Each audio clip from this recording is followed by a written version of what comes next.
कृपया सर्व प्रवाशांनी इकडे लक्ष द्या। फलाट क्रमांक 1 वर केळी खाऊन साल फेकणारे आजोबा,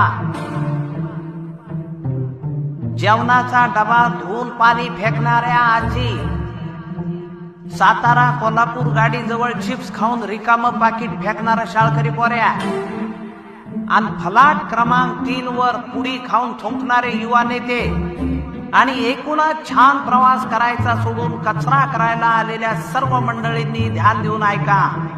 आता डोळे उघडायची वेळ आलेली आहे।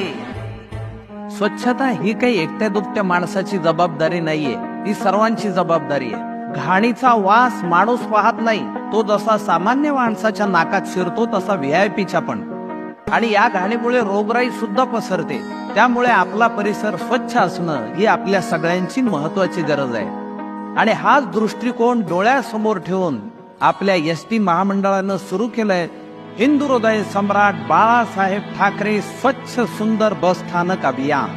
आणि याच अभियानाअंतर्गत शहरी, निमशहरी आणि ग्रामीण असे वर्ग करून त्याच्या स्वच्छतेची जबाबदारी आपल्या सगळ्यांवर सोपवलेली आहे। आणि या अभियानाअंतर्गत पहिल्या, दुसऱ्या आणि तिसऱ्या क्रमांकावर येणाऱ्या बस स्थानकाला अनुक्रमे 50 लाख, 25 लाख आणि 10 लाख अशी भव्य बक्षीसही ठेवण्यात आलेली आहे। हे केवळ अभियान नाही, ही एक मोठी चळवळ करायची। स्वच्छ सुंदर